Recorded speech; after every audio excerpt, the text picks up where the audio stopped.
Hi everybody. All right, we should be live, so we'll just kind of hang for a little bit and see if anybody is going to get on here live with me. If not, if you're watching this and it's been pre-recorded at this point, thank you for kind of watching and seeing what this is all about.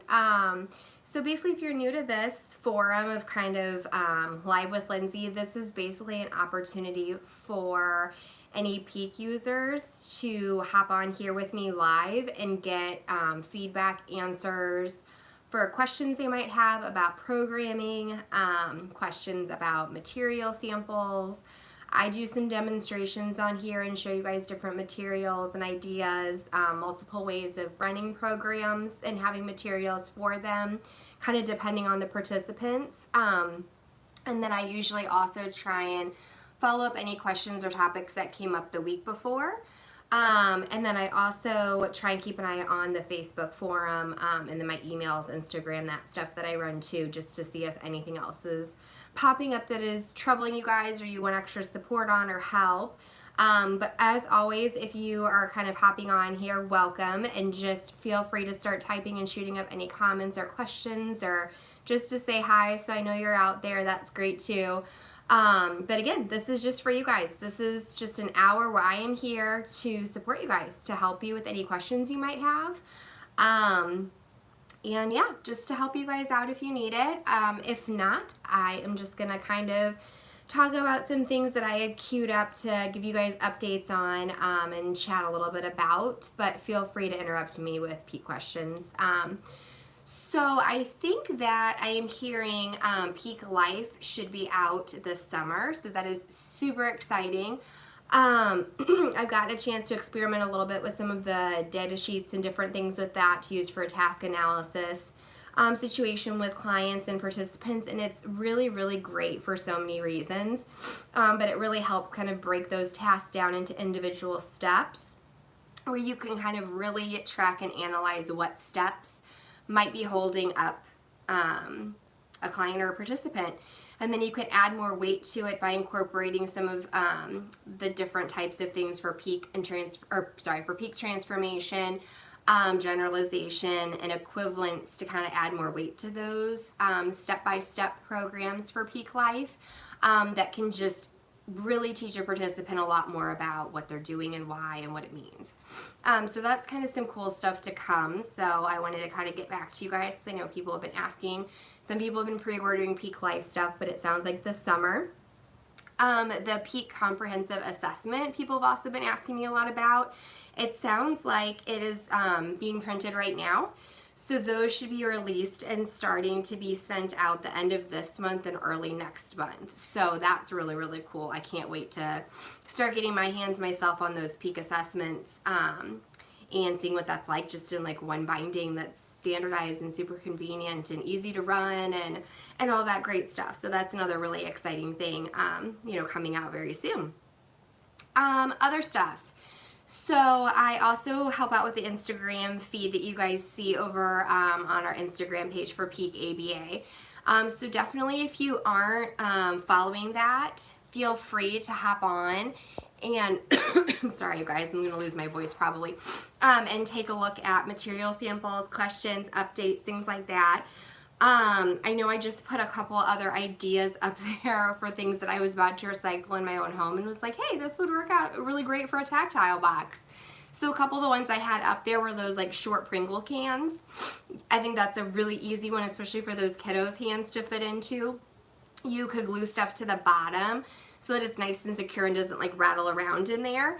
And then you could either just cut a hole in the lid or put fabric on top, and that cylinder would be really great for just sticking your hand in, still keeping, no visual on the item that's inside, but using those for tactile, and it's free. And those like little cans, short cans, are like 99 cents for a set. So that's another like really super easy way to make those tactile boxes. And then another one I found out was the Clorox wipe container. Again, pulled my last Clorox wipe out, and I was like, I think I could fit my hand in there and use that for a tactile container also. So again, I know I showed you like what you can buy off of Amazon. I'm going to scoot back here for a second. you know, there's these on Amazon that I showed you guys where you can like stick your hand in on each side. But I mean, again, there's so many other ways you can create and make stuff for that. So just keep your eyes peeled for stuff. Instead of throwing it into the recycling, just hold on to it. Kind of put it to the side, and then you can cover it with like paper or tape and stick your own tactile stuff in there. So yeah, that was a couple of the things that I was just going to point out. Was just hopping on that Instagram feed and following, commenting, let me know if there's anything else over there that would help for material samples or ideas that you're needing over there. A couple other updates that I had that I figured I'd chat about a little bit if nobody has questions or comments yet. I think that the new kind of training that's coming out, I know there's been some talk about it over on the training forum, and it sounds like the level 1 and 2 is kind of changing and shifting into more of the foundational learning, or training, which is going to be like your level 1, which is all like the foundational information for like all 4 modules, why they're useful. Oh yeah, no, please, if you have questions, shoot them up. So Alexandra was just saying she had a couple questions ready. No, I'm honestly just kind of chatting so that you guys aren't just like staring at me sitting here and waiting for a question. So if you have questions, I will kind of stop talking and try and read them out loud and answer those kind of as we go. And then I just have like filler stuff just to kind of moderate our way through since we have an hour here. But no, feel free.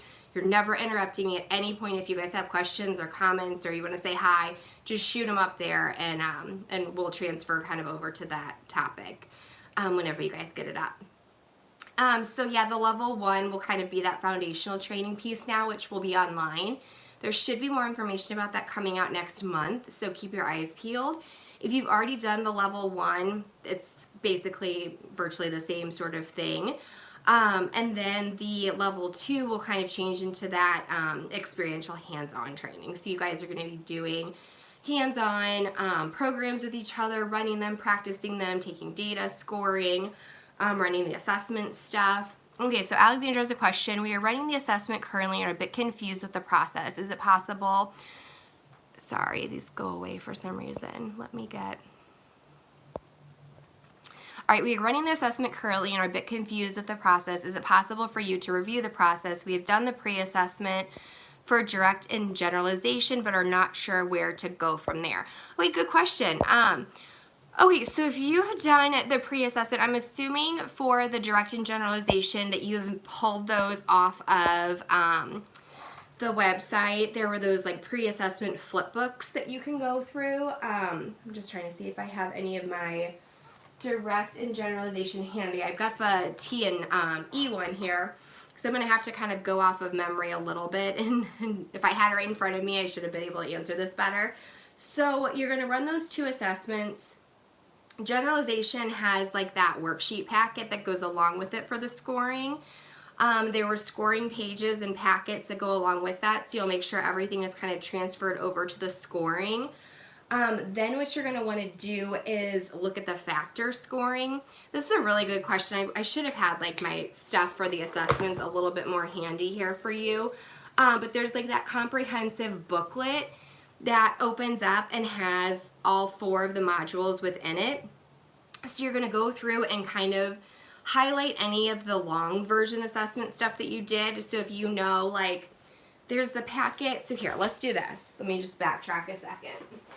So you have your flip books that are online that you can do for direct and generalization. Then you also have, let's see, you also have in like the direct and generalization books themselves, you have like the long assessment. So it's like the peak program assessment, direct training programs, and you can mark either yes, no, or unknown. So if you've used this at all, I'll just kind of talk about it for just a minute. Then you will take your yes and no's and go to the direct pyramid. Sorry, I'm trying to like find these pieces. Where is...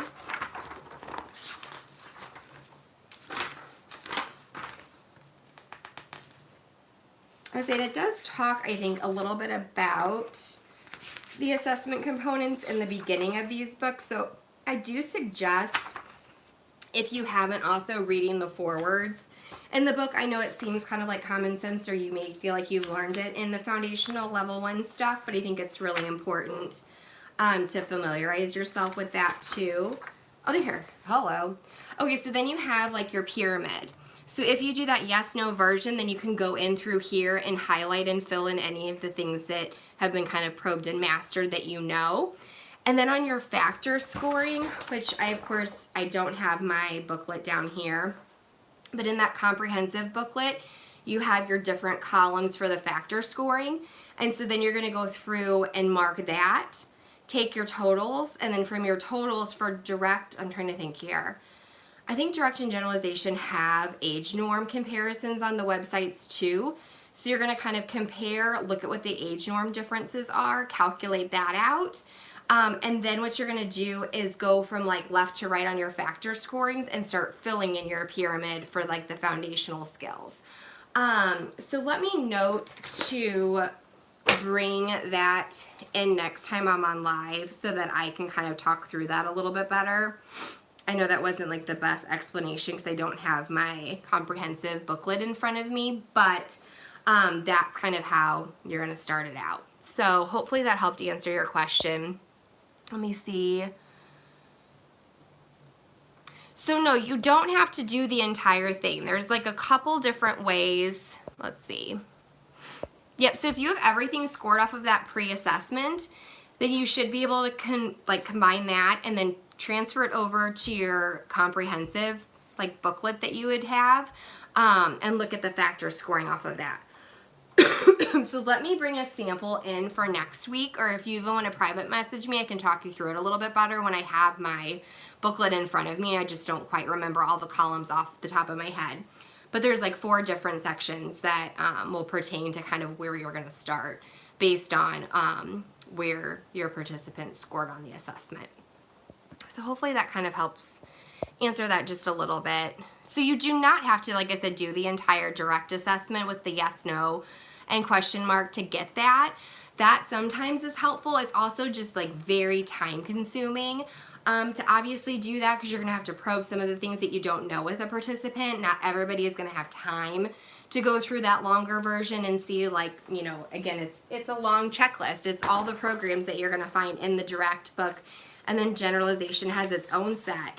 But it's going to basically tell you which programs you're going to need to focus on. So again, it's a place though too where if you do the pre-assessment and you're seeing a section that needs a little bit more assistance, you might want to go in and probe some of these and see like, okay, are they really able to do it? Is the skill there? Is it a performance issue? And things like that. I'm trying to see. Yeah, I don't have that comprehensive booklet down here.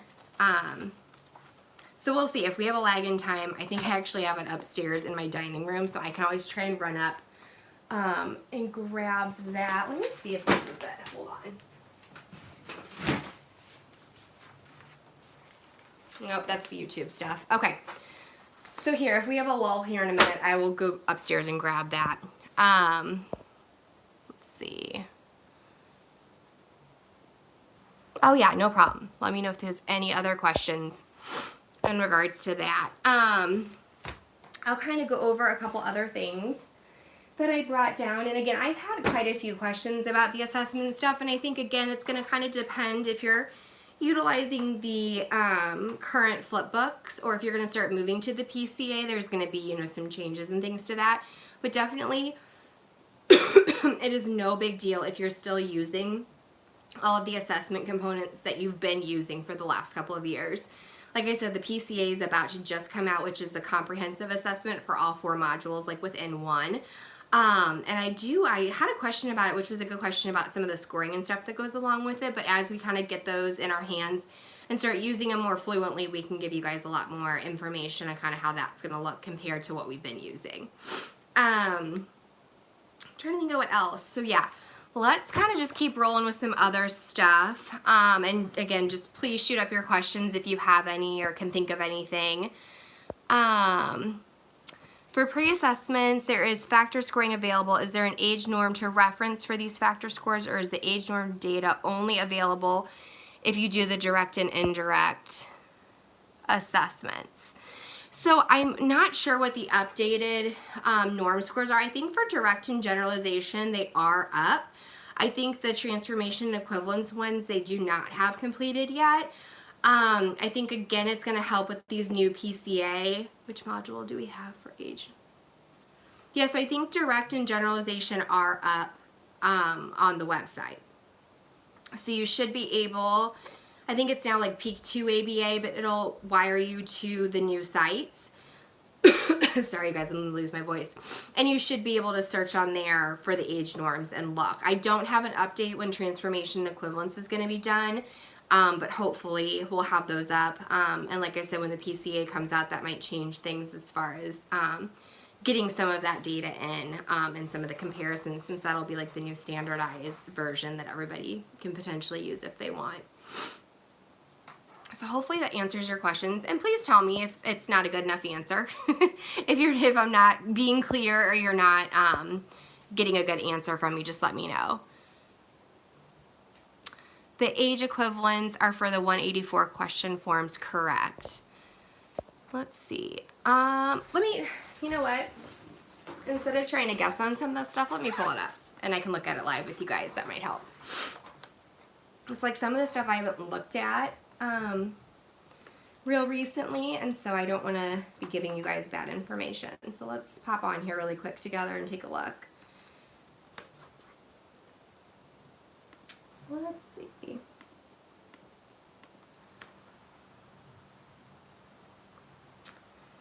Okay, so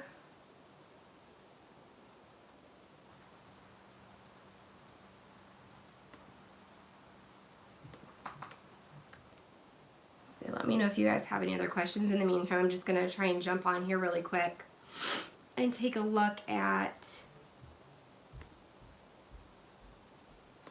yeah, it has all like the research publication stuff on here, which is also kind of cool. I know sometimes we don't have a lot of time to like stay up to date on some of that kind of stuff, but it's super great to be up to date on some of that as well. Let's see.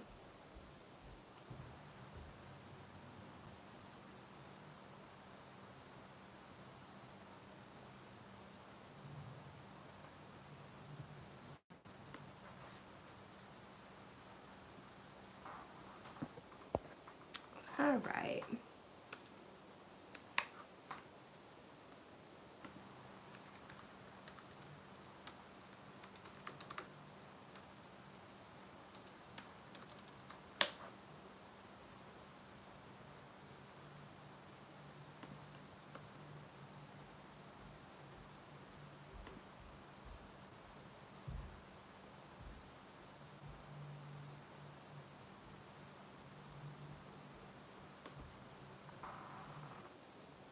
Okay, hold on. Let's see what people are saying. Sorry, let me just catch up here. Sorry, just to clarify the second question, can we reference the pre-assessment score with the age norms, or do you have to do the whole assessment?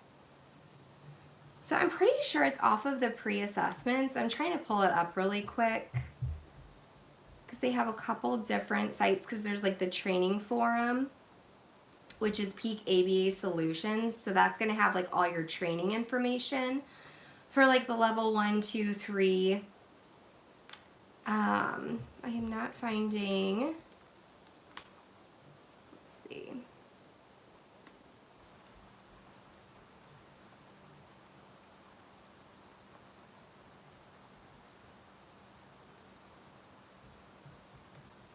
Let's see what it says.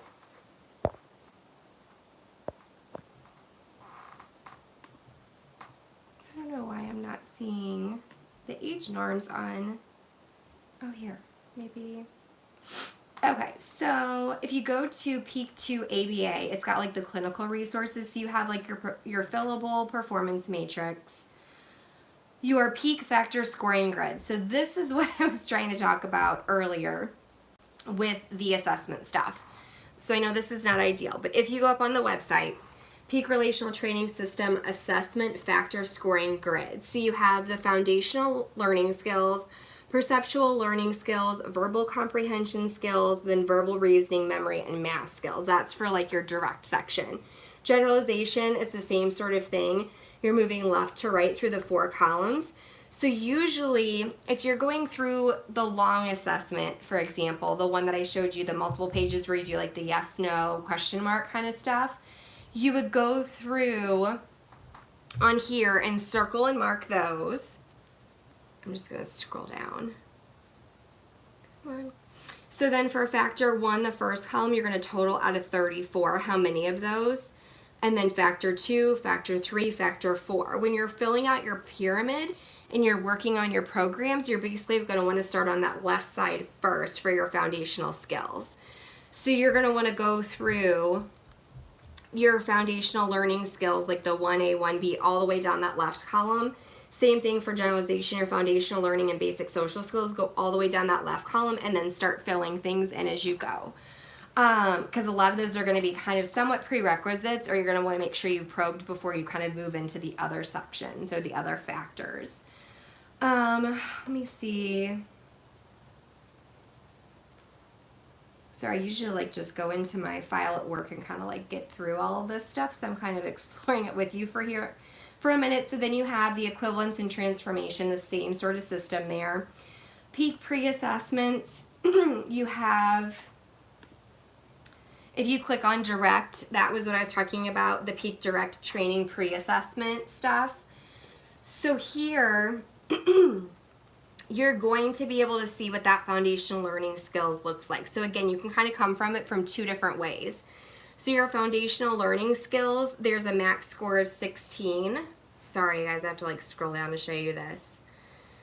So you're going to know which ones of these FLS 1, 2, all the way down through, let's see, it looks like 16. Obviously. So FLS 16 is going to show you which one of those foundational skills they have or don't have. 1 obviously is they got it correct. 0 not correct. You would total that out and get your score. The max score is 16, and then you're going to plot it on your line graph underneath to kind of see where things are looking. And then this basically is just going to be page by page, the different but again, it's got the same factors on there. I'm trying to see what else to kind of talk to you guys about on here. Yep, so you would get your totals for each page and put it up in that top chunk for the score summaries. Again, same thing for the generalization. The flipbook is on here. Here we go. Okay, peak age norm conversion tables. So then your next section down on here is going to be your direct plus generalization. So you can put in the factor scores for direct, and then the age norm score, and then figure out what your deviation is. Let's see. And then here is for direct. So for your direct, it says like 1 to 2 years, what the score should be for foundational learning, 3 to 4, 5 to 6, 7 to 8, 9 to 10, etc. Let's see what else. Peak generalization, same thing. You're going to put your factor score, the age norm, and the deviation. Again, online is all the different age groups for generalization and what the scores should be and what your totals should look like. Okay, let's see what else.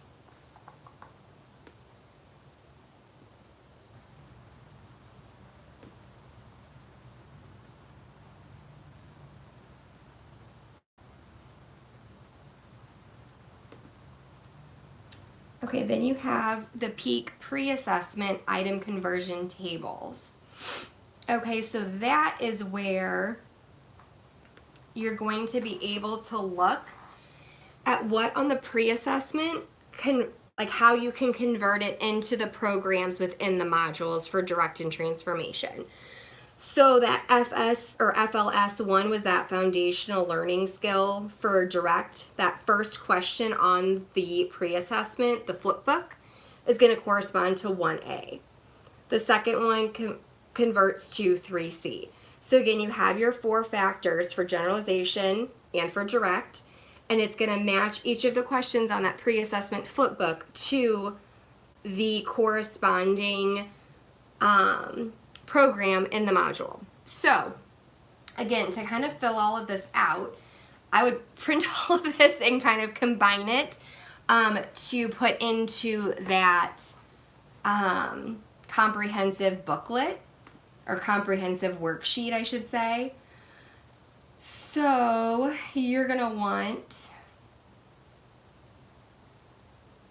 the peak factor scoring grids to kind of compare.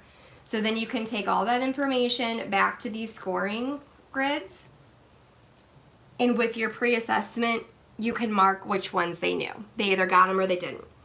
And then you can go and fill it in on your triangle, and then you know kind of where you need to backfill to kind of start getting those foundational skills put in. So I hope that answered those questions and kind of went through the website a little bit with you. So do you have to do the whole assessment, or do those numbers line up with the pre-assessment? So yeah, hopefully that answered your question, Alexandra. So you could do it the one of two ways. You can do the full long assessment, where you're gonna straight up know either they can do it or they can't. You're kind of probing through all of your programs, which is one option, but it's obviously not always the easiest time-wise to sit there and probe through all of those programs for just one module.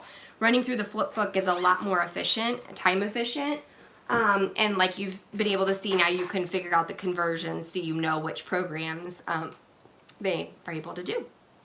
So hopefully that goes through some of that pre-assessment questions.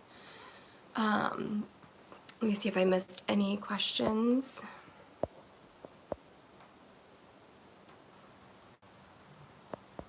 Yep, I think. So yeah, the age norm scores are just for direct and generalization. They'll hopefully have out more for transformation and equivalence soon, but okay, so hopefully that covers the pre-assessment questions. Alexandra in particular, let me know if there's something I missed or you have a further question about. So I'm just going to also show you guys some material stuff really quick, just because I think it's fun and I like all the different new stuff that we do as a team, and kind of change things up for different levels and things like that. So I showed you guys a couple times ago the block arrangement program that we do at 6H in transformation. And so it's what is contained by this and what is contained by this and what contains this. And so I showed you can use like these stacking cubes that fit into each other, and you have your anchor with something that's the smallest and something that's the largest, but it can go both ways. And then same thing with the bottom. So this was like the train stimuli, and this is the test stimuli, where I showed you with like the Russian dolls, and you can kind of stack these cups into one another. So we had a participant that mastered this, and we were trying to figure out for a little kiddo that's younger that concept is kind of hard, and the whole like building things with Legos or Magna-Tiles can sometimes just be a little bit too much for them. So one of the gals had a really, really great idea to use cookie cutters. Okay, here, let's see. It looks like Alexander has a question. I'm just not sure how I could use the pre-assessment to fill out the triangle and use those scores to reference age norms without doing the whole assessment. Yeah, so Alexandra, you might want to email me and I can talk you through it. You should be able to do it with all of those online resources. When you've completed the flip book and you've filled out, oh yeah, no, either way, if I wasn't explaining it clearly, Alexandra, and you still have a question about it, I don't want you to be struggling with it. Because I do think all the resources are there for you. I just need to kind of maybe explain it a little bit better and kind of plot it out for you. So if you just want to email me, it's my name, Lindsey Holtzman @gmail.com.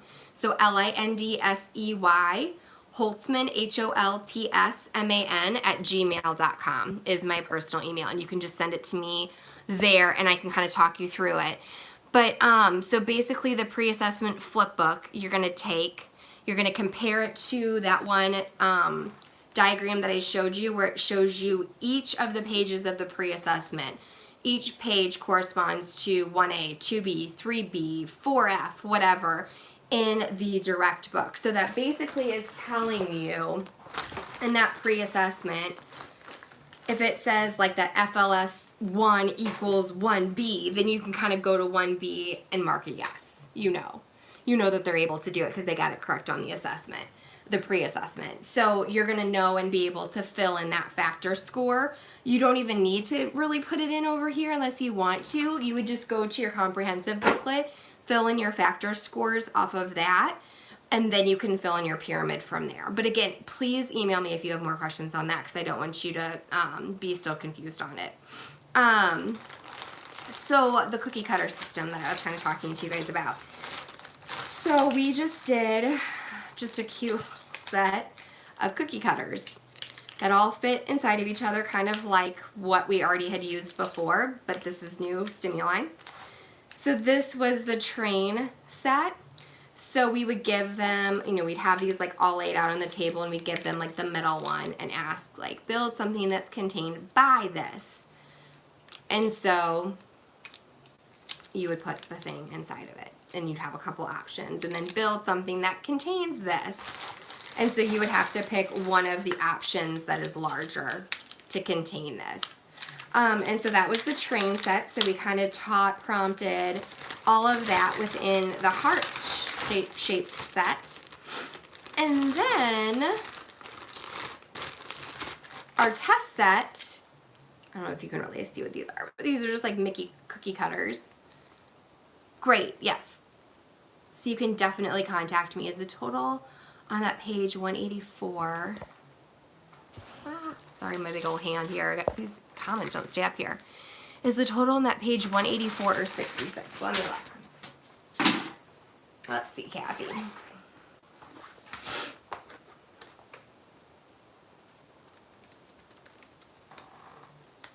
Should have just left my computer open. That was silly.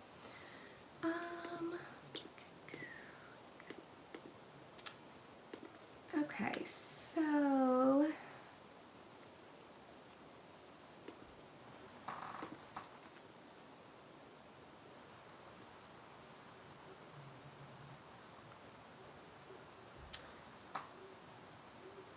it looks like it's 184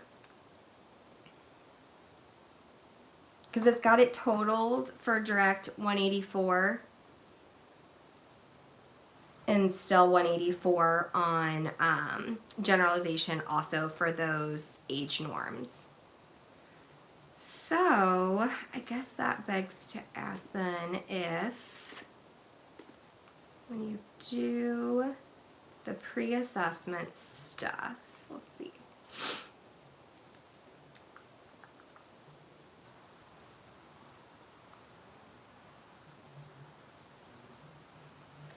So the peak pre-assessment item conversion tables matches the items from the full assessment.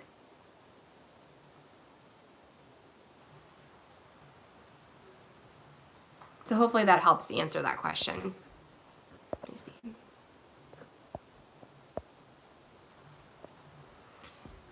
So are you asking because there's 64 on the pre-assessment flip book? Is that where the other number is coming from, Kathy? Let me look here. And it's like when I'm in assessment mode, I feel like I have this information like a lot fresher in my mind, but when it's been a while or I'm due, let's see, what is this?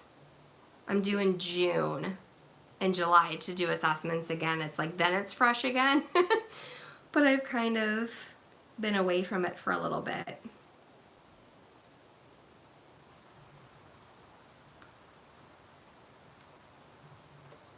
So let me see. So your pre-assessment with the flip book is 64. So that's where you're getting that from, Kathy, is your flip book pre-assessment is the 64 score, but the age norms are more off of that full assessment, it seems like. So I might need to investigate that a little bit closer and make sure I'm understanding it correctly too.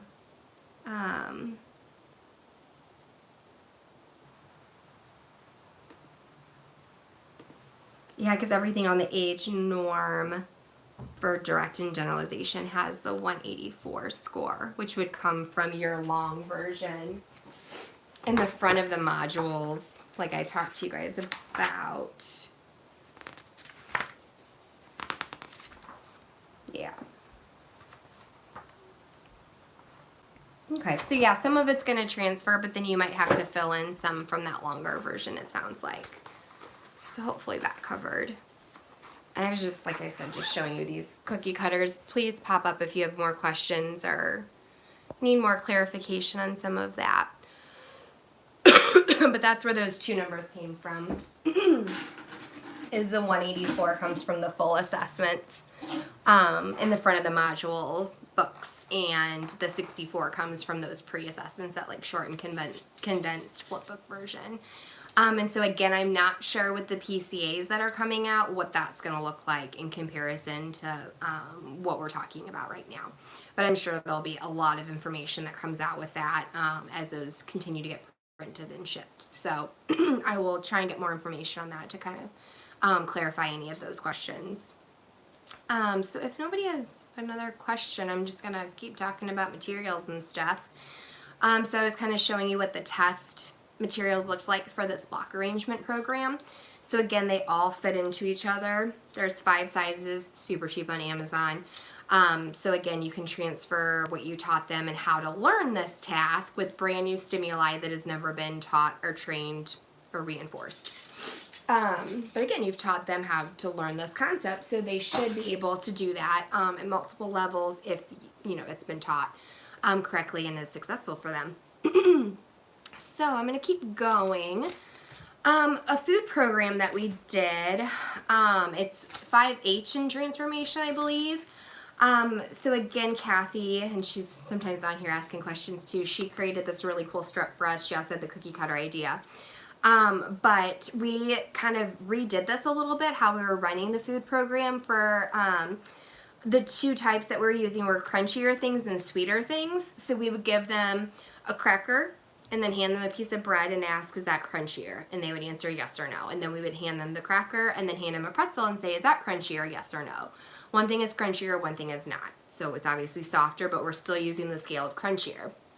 We had tried juicier stuff, where we had done like fruit, grapes, watermelon, banana, stuff like that, that's either juicier or not. And then sweeter items that include, you know, like kettle corn kind of stuff, veggie straws with like apple cinnamon flavoring potentially, chocolate cookies, milk chocolate kind of stuff. So just to kind of show you what the strip looks like, it's 2-sided. So we were targeting crunchy stuff and sweet stuff. So it's, you know, not sweet, a little sweet, more sweet, really sweet. So scale of 4. On the other side, not crunchy, a little crunchy, more crunchy, or really crunchy. So with this participant, we would, if we were working on the crunchy side, we would hand them a cracker. And we would say, okay, touch where it goes. And they would pick little crunchy. And then we'd be like, okay, taste the bread.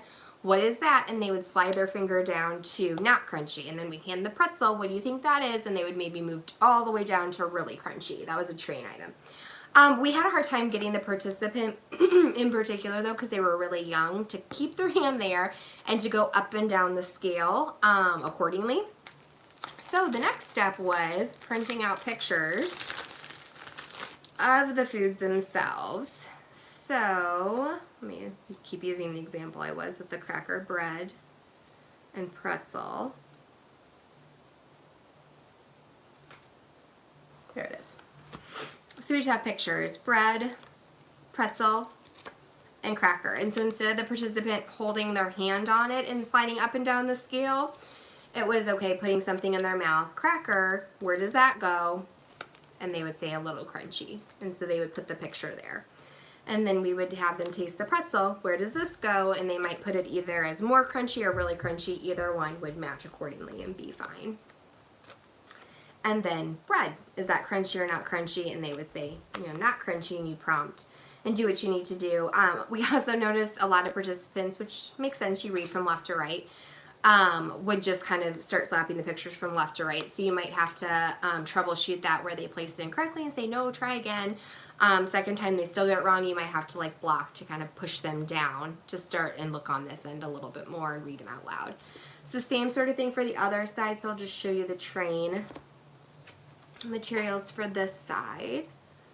Let's see, we did popcorn. Okay, these are probably hard to see. There's like popcorn, veggie straw, and chocolate. So same sort of thing, chocolate would be really sweet or more sweet. taste popcorn. They might say a little sweet if it's kettle corn. And then the veggie straw, if it's just like your generic veggie straw, would be not sweet. So again, you kind of go down the scale accordingly. So that's just kind of a little twist on the food program. Again, it's not for everybody. It's not made for every participant.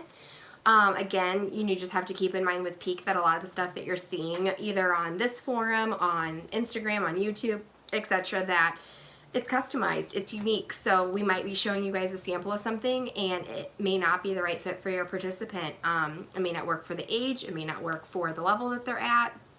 I know there are other questions that I see on the forum asking about devices and different things. If participant can't read, how are they going to figure out some of these programs that have like arbitrary words and different things? But again, when you're training and teaching these things, it could almost be a foreign language or a symbol that they've never seen before, and it's teachable. And it's teachable at a very, very young age, 18 months. So just keep in mind, like, you don't have to have a fluent reader. It's not made for children and participants that have fluent skills in a lot of ways with these different things. It's about teaching them how to learn and how can they take these skills and the foundational things that we're trying to teach them and transfer that to other stimuli or more challenging scenarios. Because again, this is not about just memorizing things or like memorizing words and memorizing connections with one another thing. It's about understanding those connections and then how you can use them in a different way to solve a different problem. Or to solve something more complex. So hopefully that helps too, just to keep some of that kind of stuff in mind. Trying to see what else I kind of have here. I'm not even sure if anyone's on here with me anymore. But I will definitely queue up for next week on Tuesday. I will double check and confirm it, but it should be same time, same place next week. I will do more stuff with assessments. And the current assessments that are being used right now out of these modules. So I will bring my flip books, the factor scores. I will print out some of those tools and aids off of the website with the age norms and kind of talk to you guys a little bit more thoroughly about that than I kind of did today, where I just kind of pulled it up and kind of talked you through it on the fly. So I will definitely prep that a little bit better for next week, and we will go over more of that. So if you do have specific assessment questions, whether it's the pre-assessments that are online, or ideas of how to kind of create your own flip books in the best way. Again, the Peak comprehension assessments are coming out. You can pre-order them, and that kind of solves the issue of creating your own and taking that time and printing them and formatting them so that they look appropriate.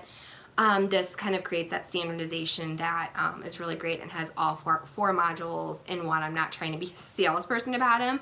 I just think that it just takes a lot of the extra work out of them for a lot of people, but it's just as efficient and great compared to what we've been using for a long time. And I've been using it too. I still have my kits down here with all my equivalence materials in there and the transformation packets, with the flip books and stuff that I've created. So they work great. I use them all the time.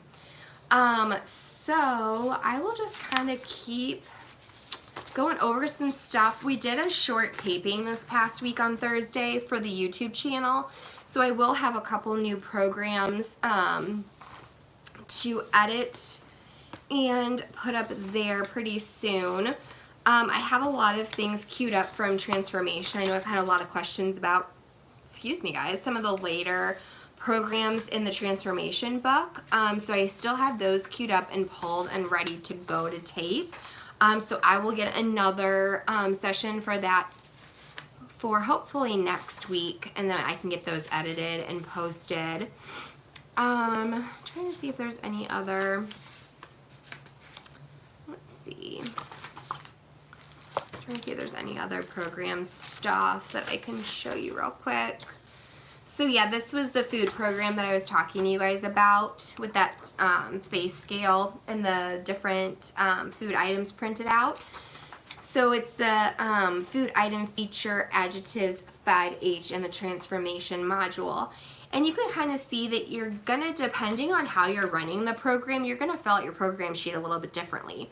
So when we are using this kind of a scale where we really don't have an A and a B stimuli, we're kind of intermixing them, making it novel, stuff like that. I just put crunchier and sweeter and put the stimuli cracker, bread, pretzel.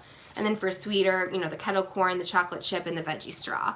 So again, those are going to be intermixed in various orders, where sometimes the chocolate chip's going to be first, sometimes the veggie straw is going to be first. So that's why it's a little bit more loosely written on here, where previously when we ran it kind of the more standard way that the program sheet is written, you know, then we had cracker for stimuli A and bread and pretzel as stimuli B.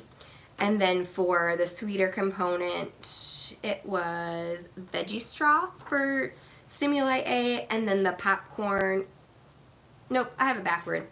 It was the kettle corn and then the chocolate and the veggie straw for your stimuli B. So again, you're going to write this differently depending on the stimuli, depending on how you're running it. And so then on your program, or on your data sheet, your scoring sheet, you're going to put 1s and 2s all the way down and through. But again, it's going to more correspond with crunchier and sweeter more than like the exact stimuli you're using. It's more of like a stimulus set that corresponds with these. So that's just to kind of show you a difference in that. Another one I know there are big questions about that I can go ahead and talk to you about.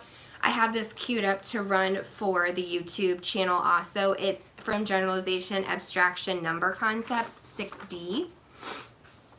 So this is kind of about paying attention to number concepts and something that's similar within number examples that are in an array. So for this one, for train, we had has a 2, ends in 5, and 3 digits. We kind of kept it really simple, but we wanted to keep it really closely related to our test stimuli. So train was has a 2, and then test was has a 4. Train was ends in 5. The one on test is begins in a 5.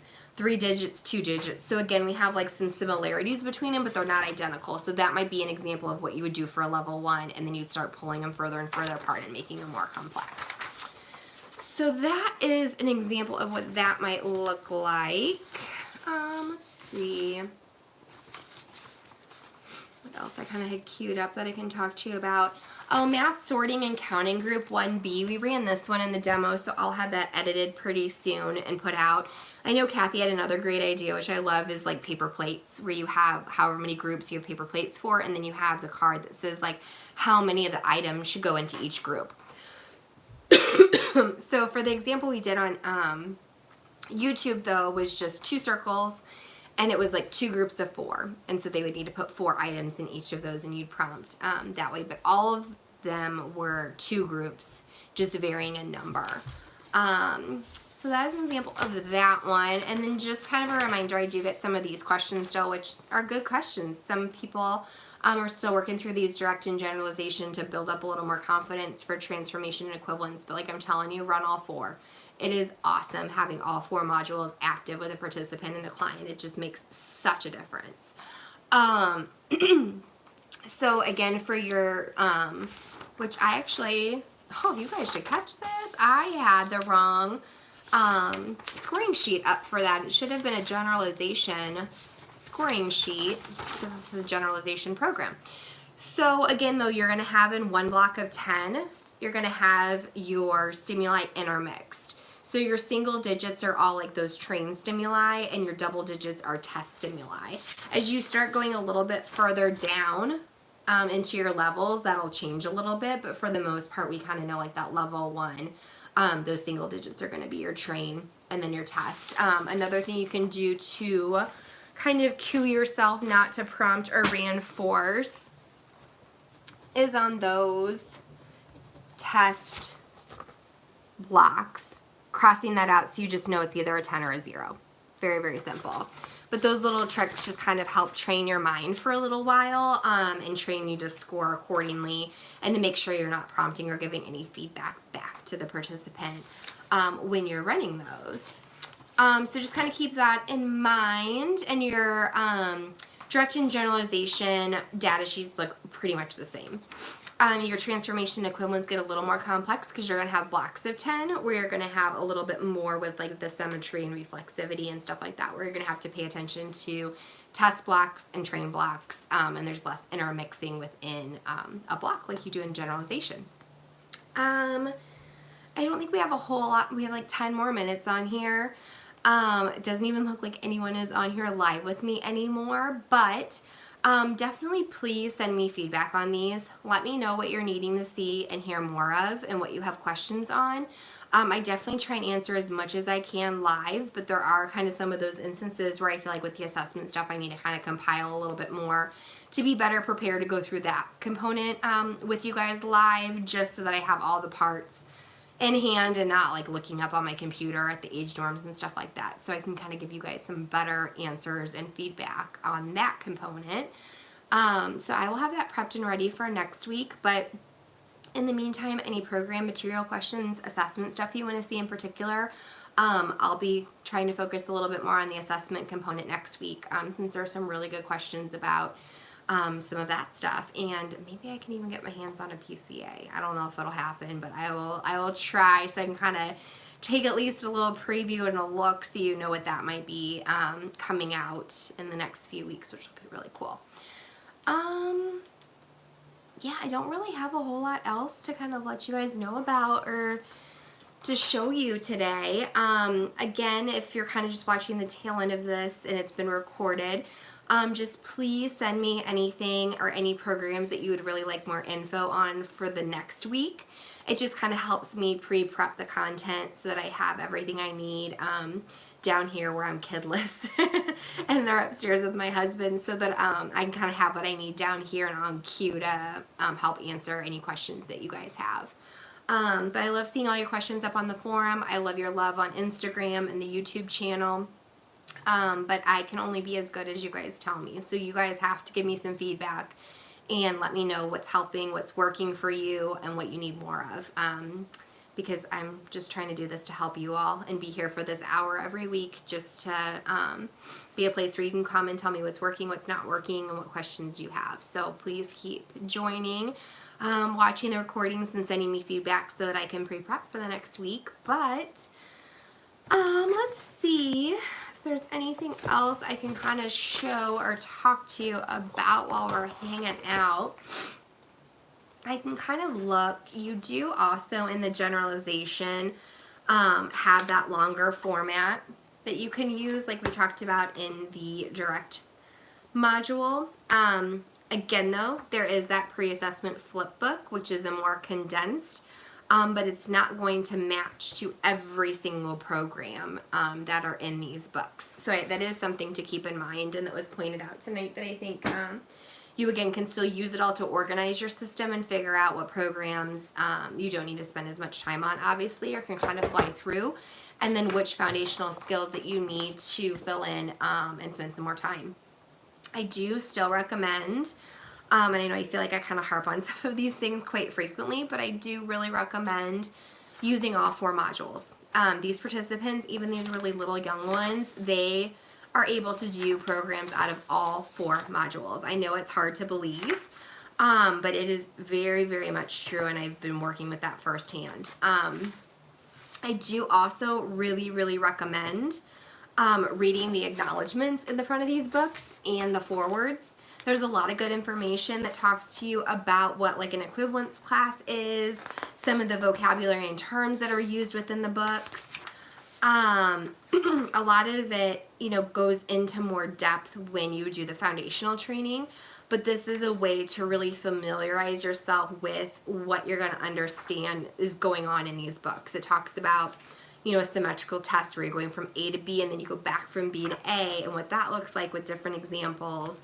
Transitivity, it talks about all those different things. So I think it's really important to kind of take the time to look through that and read it over.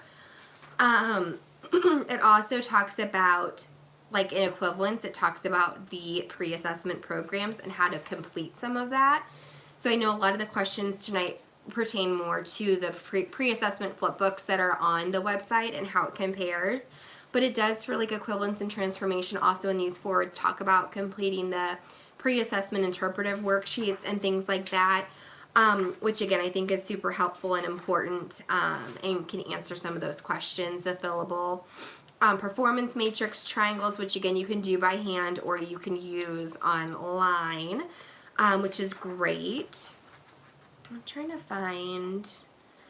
And then obviously another great thing that I think is important to understand is some of these peak equivalence module level strategies. So it talks about the standard approach, reduced class presentation, exemplar training, and I do some demos of exemplar training, but it is a little bit more complex and sophisticated, so I do think it's important again to read these forwards and kind of study up a little bit on what that means, when you need to use it, why it's used, and how to format it.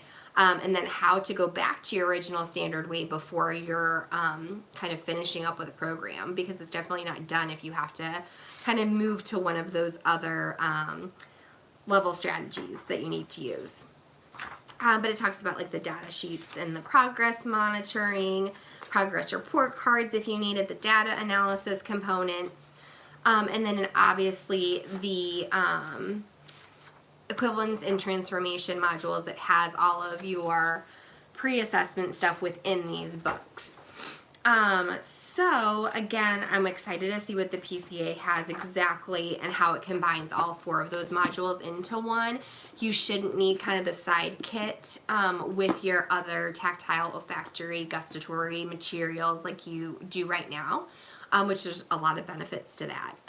So those will be really cool to kind of look at and see how those are going to differ.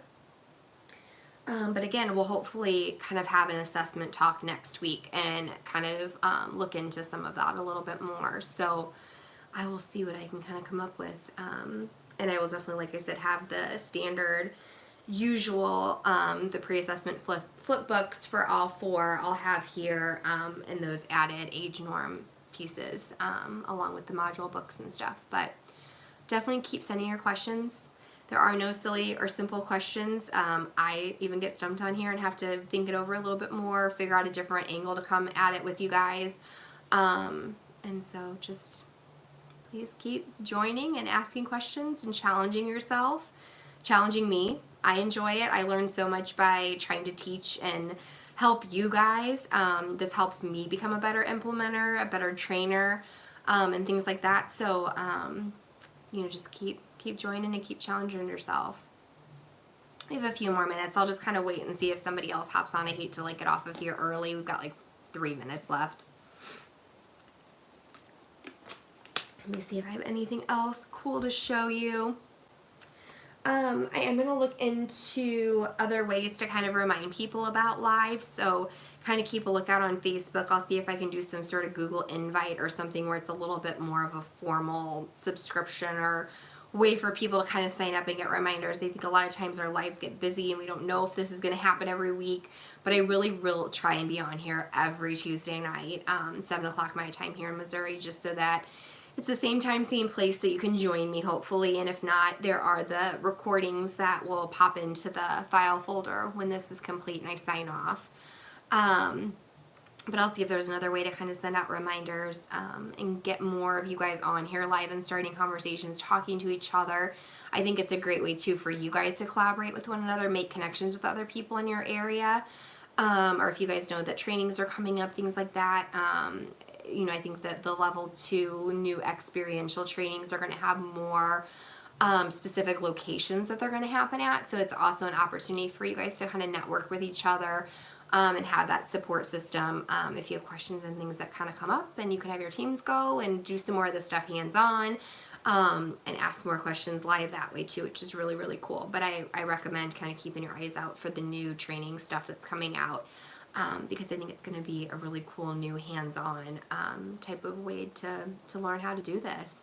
And I still think it's really, really valuable to be practicing this stuff on each other. Running the assessments and the flip books on each other. If you get the PCA and it's coming to you soon, practice on somebody first, even if it's just yourself in front of the mirror. Like, just work through it and make sure you've read through it. You know how the scoring works. Sometimes for IOA, it's great to have another therapist or somebody there to take the data with you. Just so you can kind of compare. Write a note in the sideline if you feel like there's maybe something that needs to be scored differently based on that participant's needs. But it kind of helps have that more clinical discussion on the scoring. If you can't have 2 people there, you can definitely look at releases and things like that to have participants be videotaped. And then that gives you guys another way to kind of rewatch things or even see how you can do better. But again, make sure you have a release and have kind of figured that out clinically with your team as well. But those are just kind of some other ideas and things to think about as you guys are learning and teaching and working through some of these things. Well, that's pretty much about it for tonight. I will see you guys same time, same place next week. We'll try and focus more on assessment stuff. And yeah, just let me know in the meantime anything else you guys are needing or wanting from me. I hope you guys have